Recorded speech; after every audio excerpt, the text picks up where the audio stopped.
வணக்கம் அன்பர்களே, வாங்க இன்னைக்கு நாம் இட்லி மிளகாய் பொடி எப்படி செய்கிறதுன்னு பார்க்கலாம்.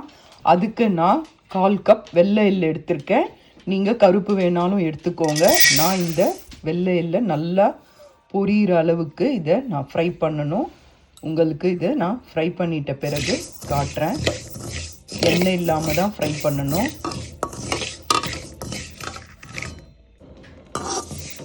பாருங்கள், எள்ளு வெள்ளையாக இருந்தது.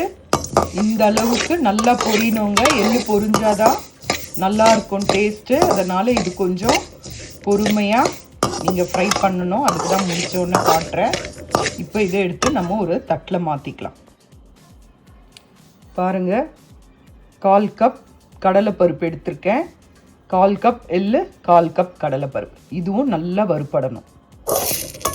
பாருங்கள், கடலைப்பருப்பும் இந்த மாதிரி நல்லா வறுபடணும். இதுவுமே எண்ணெய் இல்லாமல் வறுத்து எடுத்துக்கணும். மீடியம் ஃப்ளேமில் வச்சு வறுக்கணும்.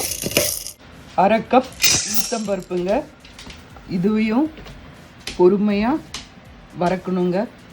நல்லா முறுக்குக்கு வறுக்கிற மாதிரி நல்லா கடகடன்னு சாப்பிட்டு பார்த்திங்கன்னா இருக்கணும். அந்த மாதிரி வறுக்கணும். நல்லா வறுபடணுங்க. நல்ல கலர் சேஞ்ச் ஆகணும். பாருங்கள், உளுத்தம்பருப்பை இந்த மாதிரி வறுத்துக்கோங்க. இதையும் தட்டில் கொட்டிடலாம். பாருங்கள், 1 ஸ்பூன் மிளகு, 1 ஸ்பூன் ஜீரகம், இது ரெண்டையும் நல்லா வறுத்துக்கோங்க. உங்ககிட்ட பச்சை கறிவேப்பிலை இருந்ததுன்னா ஈரம் இல்லாமல் அதையும் நல்லா ஒரு 3 கீத்து கறிவேப்பிலையை கிள்ளி இதில் போட்டு நல்லா ஃப்ரை பண்ணி எடுத்துக்கோங்க. என்கிட்ட ஆல்ரெடி காஞ்ச கறிவேப்பிலை இருக்குது. அதனால் நான் அந்த பருப்போடு சேர்த்துப்பேன். பாருங்கள், என்கிட்ட கல் பெருங்காயம் இல்லை, தூள் பெருங்காயம் தான் இருக்குது. 25 கிராம் நீங்கள் இதயம் நல்லெண்ணெயில் போட்டு நல்லா கிறிஸ்பியாக ஃப்ரை பண்ணி எடுத்துக்கோங்க. எந்த தூளுன்றனால நான் வானலியில் போட்டு அதை ஃப்ரை பண்ணி எடுத்துக்கிறேன். நீங்கள் நல்லா அதை கிறிஸ்பியாக ஆகிற வரைக்கும் கெட்டி பெருங்காயம் இருந்தால் பண்ணுங்கள். இல்லை தூள் பெருங்காயம் இருந்தால் இந்த மாதிரி வானலியில் நல்லா ஸ்லோவாக வச்சுட்டு பண்ணுங்கள். பாருங்கள், பெருங்காயத்துக்கும் மிளகாக்கு மட்டும்தான் எண்ணெய் விடுறோம். மற்ற எதுக்குமே எண்ணெய் விடக்கூடாது. அதுவும் கெட்டி பெருங்காயமாக இருந்தால் தான் எண்ணெய் விடணும்.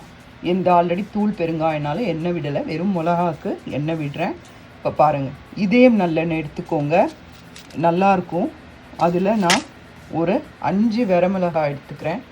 அதுக்கப்புறம் கலருக்காக ஒரு 3 காஷ்மீரி சில்லி எடுத்துக்கிறேன்.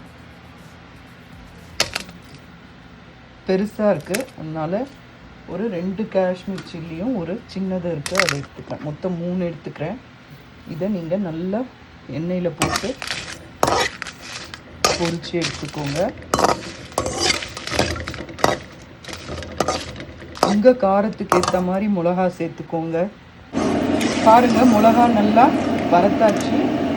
இதை நல்லா எண்ணெயை நல்லா வடிகட்டிட்டு அதில் இருந்து எடுத்துக்கோங்க. நான் காஷ்மீரி சில்லி மிளகா போட்டிருக்கேன். பெருசாக இருக்கிறதெல்லாம் காஷ்மீரி சில்லி மிளகா, மற்றதெல்லாம் சாதா மிளகா. உங்களுக்கு இது கொஞ்சம் நல்ல நிறம் கொடுக்கும், அதுக்கு தான். பாருங்கள், வறுத்த பொருளெல்லாம் நான் ஒரு தட்டில் போட்டு வச்சுருக்கேன். இது பாருங்கள், கறி லீவ்ஸ், ட்ரை கறி லீவ்ஸ் தான் போட்டு வச்சுருக்கேன். இது நல்லா ஆறின பிறகு நாம் இதை பொடியாக அரைச்சி எடுத்துக்கலாம்.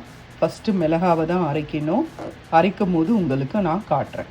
பாருங்கள், வெறும் மிளகா மட்டும் போட்டிருக்கேன். இதை நல்லா ஃபைன் பவுடராக அரைச்சிடலாம். பாருங்கள், மிளகா அரைச்சாச்சு. இப்போ நாம் வறுத்து வச்சுருக்க எல்லா பொருளையும் இதில் சேர்த்துடலாம். இதை நாம் குறைன்னு அரைக்கணும். அப்போ தான் சாப்பிட்றதுக்கு நல்லாயிருக்கும். பாருங்கள்,